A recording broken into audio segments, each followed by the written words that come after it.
Local de culto por excelência, Fátima atrai cerca de 6 milhões de pessoas todos os anos.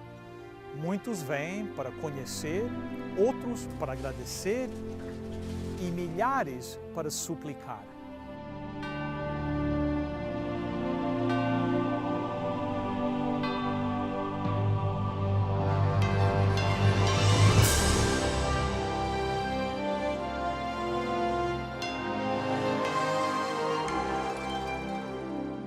Venceu a prova do tempo.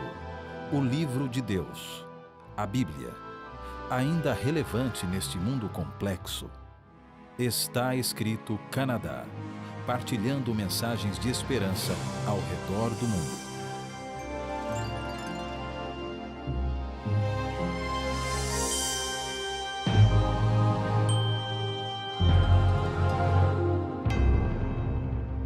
Acredita-se que no dia 13 de maio de 1917, 3 crianças cuidavam de um pequeno rebanho na cova da ilha Freguesia de Fátima.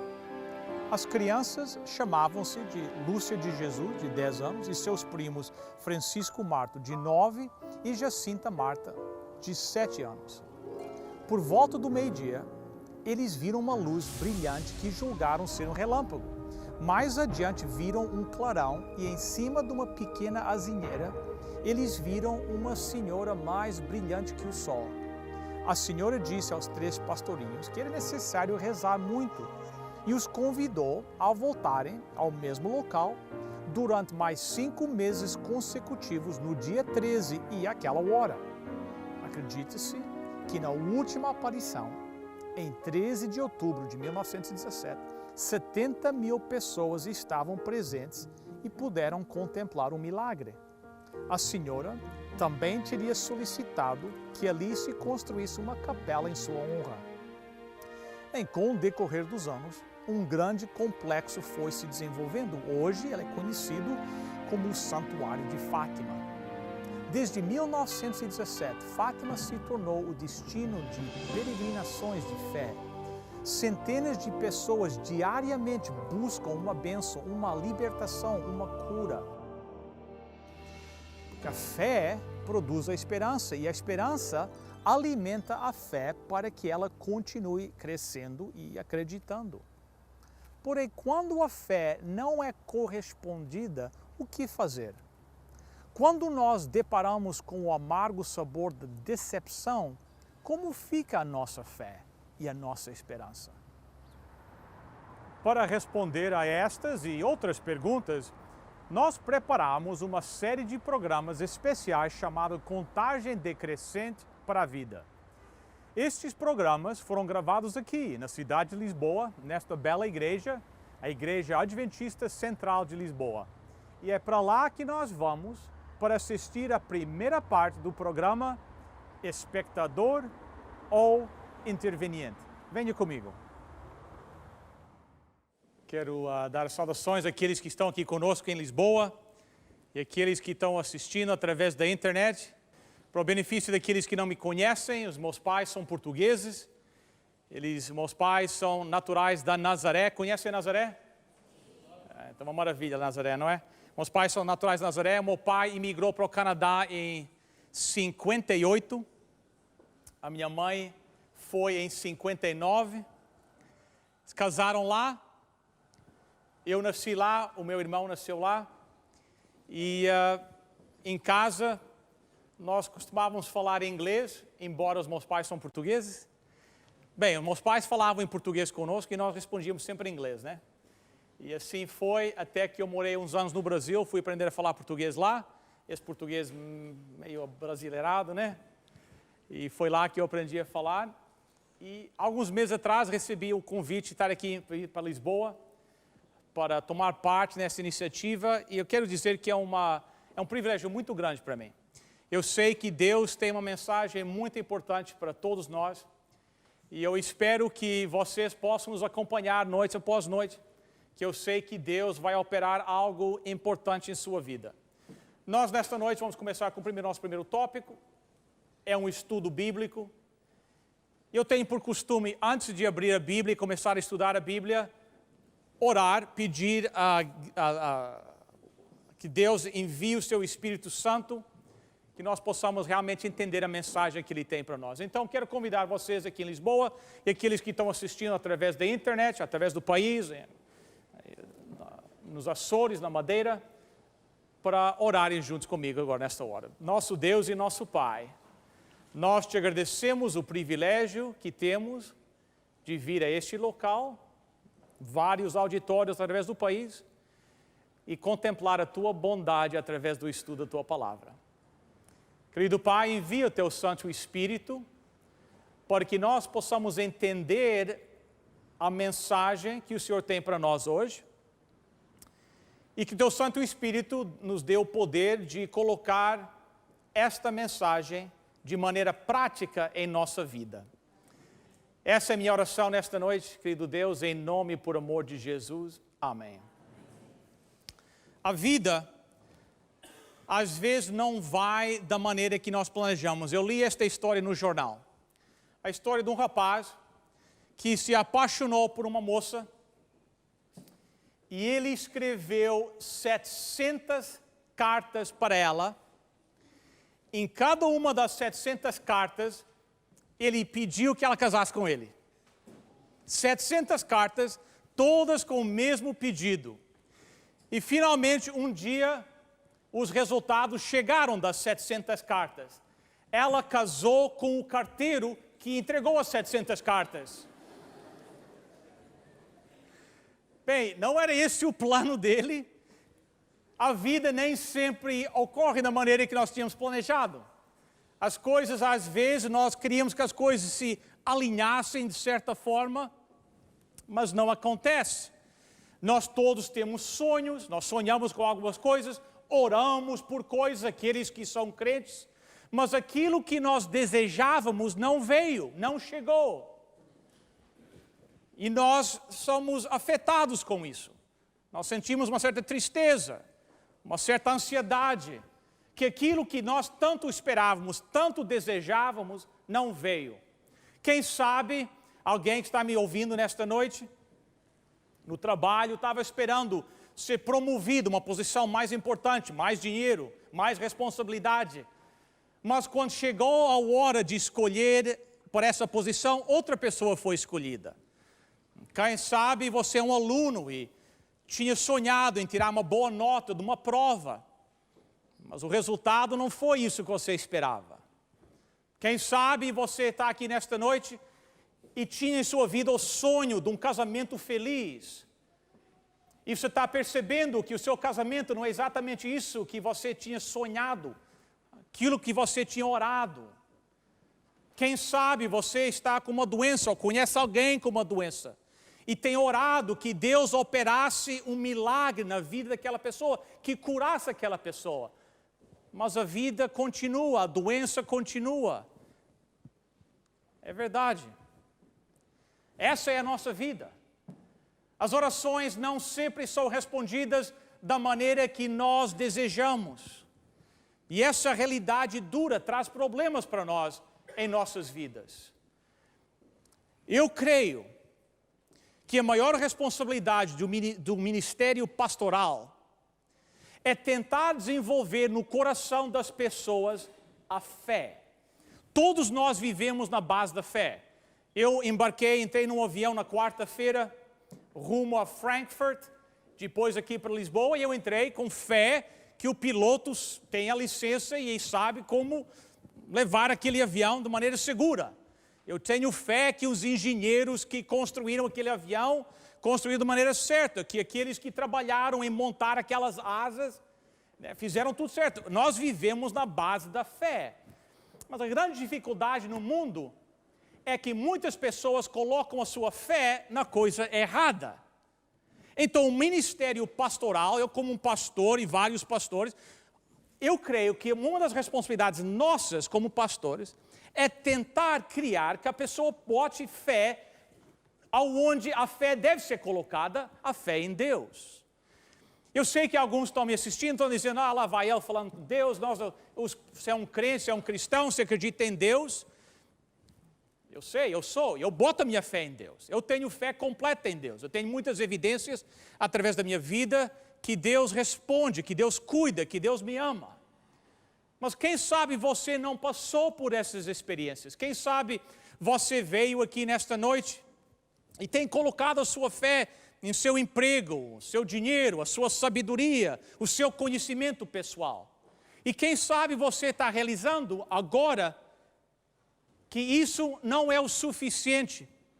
Isso não é o suficiente para você na sua vida.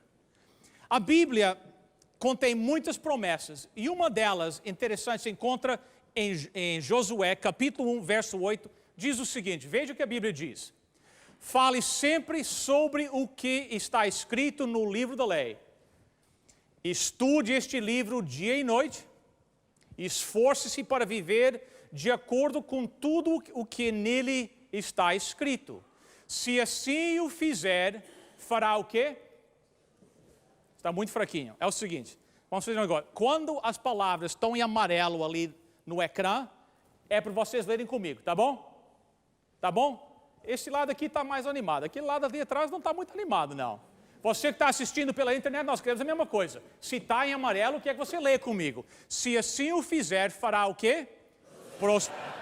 Muito bom. Prosperar o seu caminho e terá o quê?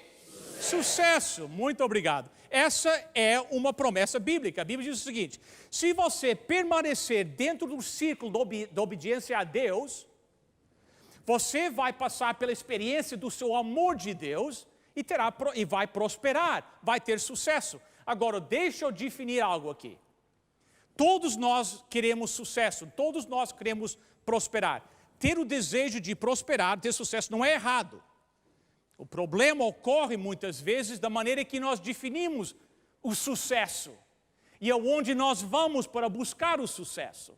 Aqui a Bíblia não está falando necessariamente de sucesso financeiro. O mundo tem a tendência de medir o sucesso em termos de bens materiais. Quanto mais dinheiro você tiver, o melhor carro que tiver. Só um comentário. Ontem eu visitei a Nazaré e viajei na A1, né?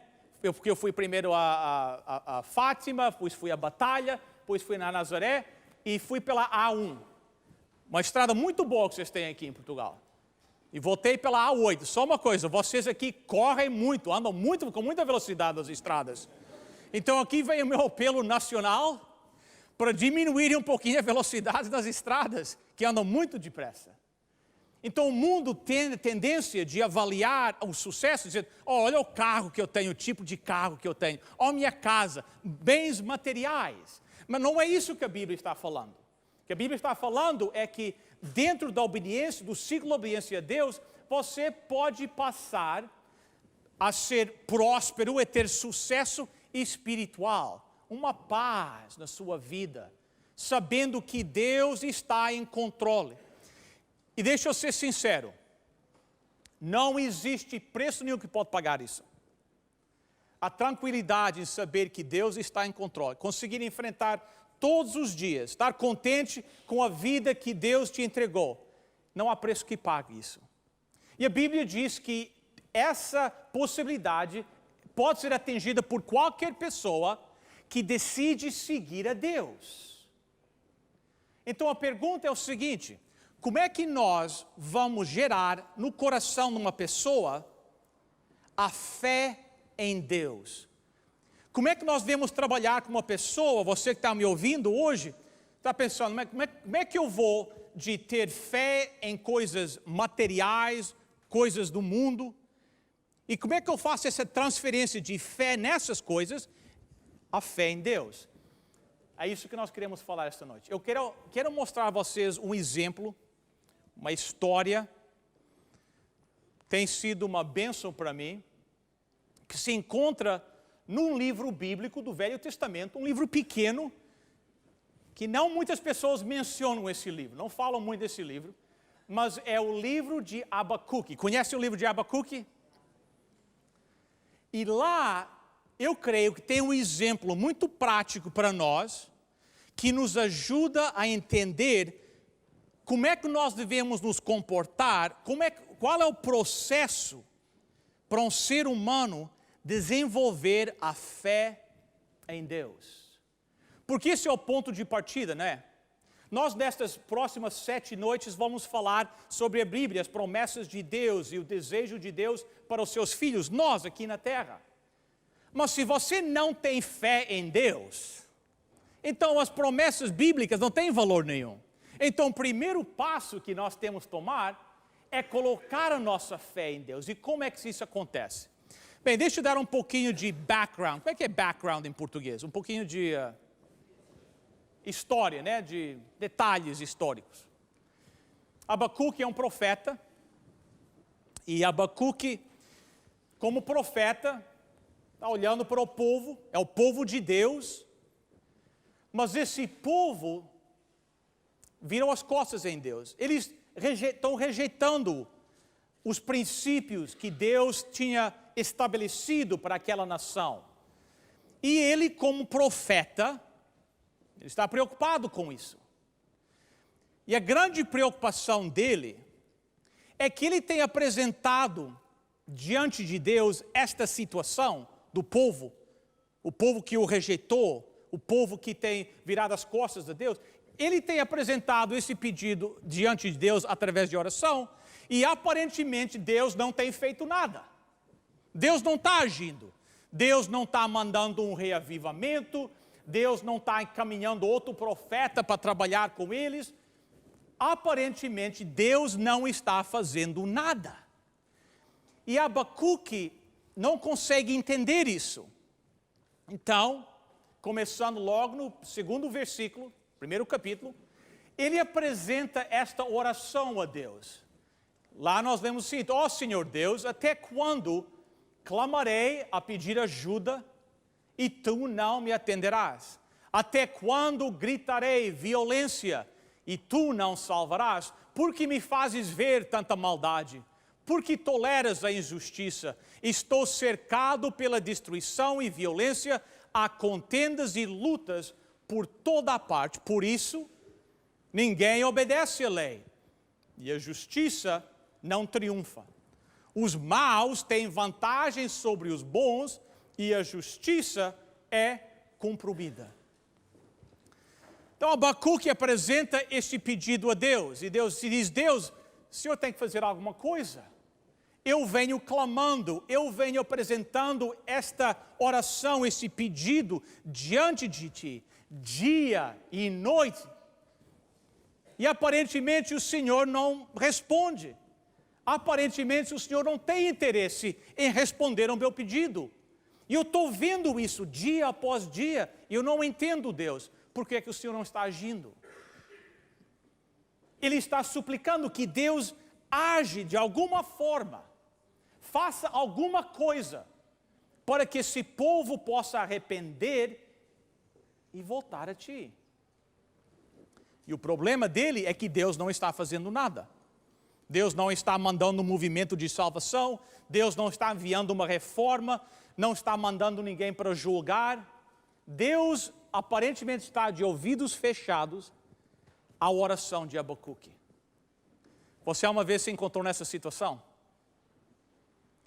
Você uma vez passou pela experiência de orar, pedir a Deus e aparentemente Deus não escutou a oração? Aparentemente Deus não agiu. Essa é a situação dele. Mas Deus escutou a oração de Abacuque e no versículo 5 do mesmo capítulo 1, Deus apresenta a resposta para Abacuque. Querem ver? Querem ver? Sim ou não? Esse lado agora está mais animado que vocês agora. Vamos ver, capítulo 1, verso 5, diz o seguinte: o Senhor diz ao seu povo: olhem as nações à vossa volta e fiquem admirados e surpreendidos, pois aquilo que vou fazer é algo que não iriam o quê? Acreditar. Deus está dizendo: oh Abacuque, não, eu estou fazendo algo, mas aquilo que eu vou fazer, vocês nem vão acreditar. E Deus agora segue para explicar como é que ele vai agir. Continua: pois aquilo que vou fazer é algo que não iriam acreditar, mesmo que alguém o quê? Contasse. Eis que suscito os babilônios, nação cruel e violenta, sempre prontos a marchar pelo mundo inteiro a fim de conquistar as terras dos outros. Bem, essa não era a resposta que Abacuque queria. Não, espera aí, Deus, não. Não, eu pedi que o Senhor agisse, eu pedi que o Senhor fizesse algo, mas não isso. Os babilônios. Como é que o Senhor vai usar um povo mais cruel do que nós para nos julgar? Senhor, isso não faz sentido. Você uma vez fez essa pergunta a Deus? Deus, por quê? Por que Deus? Abacuque, em primeiro lugar, não entendia por que Deus não agia. E depois, quando Deus disse a ele o que ele ia fazer, o que Deus enviou ele não queria. É assim que nós somos, né? Deus faz alguma coisa e Deus manda alguma coisa, mas aquilo que Deus manda, nós não queremos. Nós queríamos outra coisa. E agora a situação de Abacuque complicou, em vez de melhorar, se tornou mais complicado. Primeiro, Deus age, faz alguma coisa, Deus. E Deus fala, eu vou fazer. Agora Abacuque diz, não, Deus, mas não isso. Se é para agir, tens que agir de outra maneira. Ele não conseguia entender, primeiro, por que Deus não agia, e o que Deus estava disposto a fazer, ele não conseguia entender como é que isso ia avançar a causa de Deus. Como é que ele vai resolver esta situação? Como é que ele vai resolver este problema? Você alguma vez sentiu isso? Você alguma vez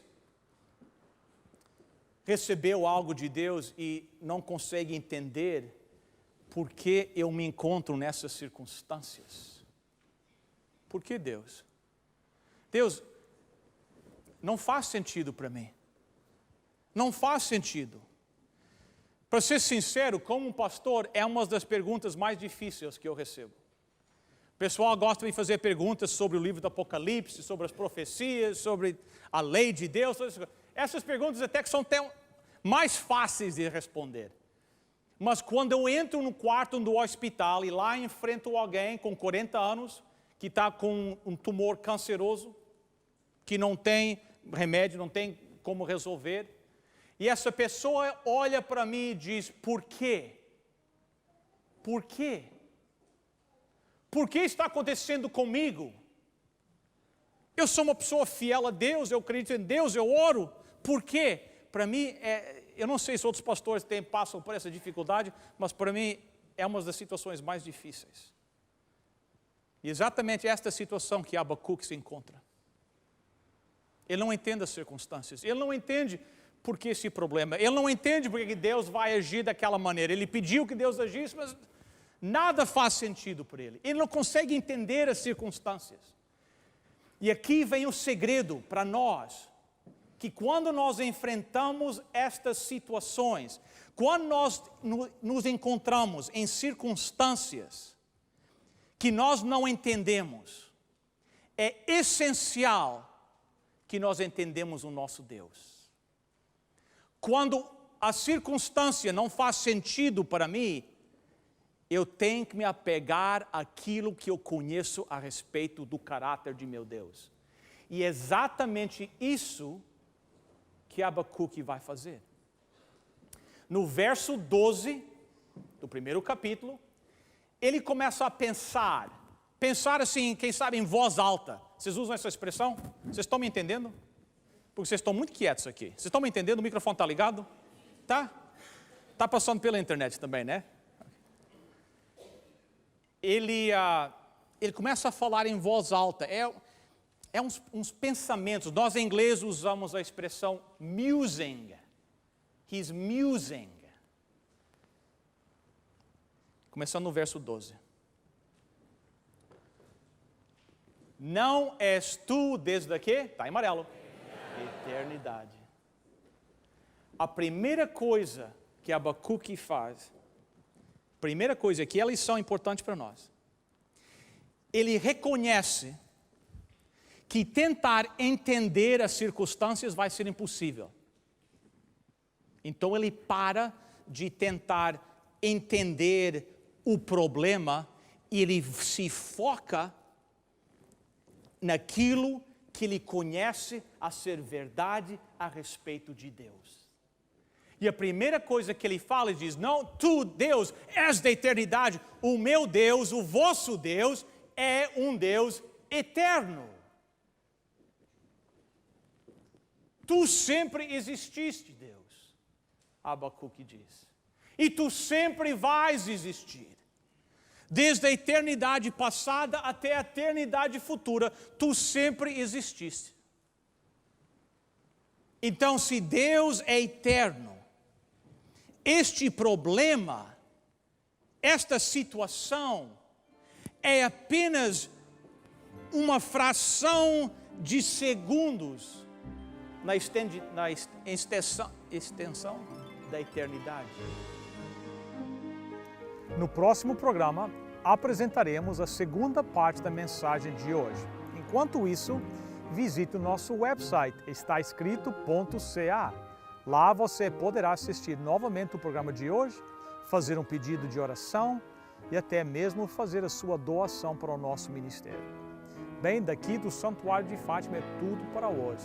Espero vê-lo no próximo programa. Até lá, lembre-se, está escrito, nem só de pão viverá o homem, mas de toda a palavra que procede da boca de Deus.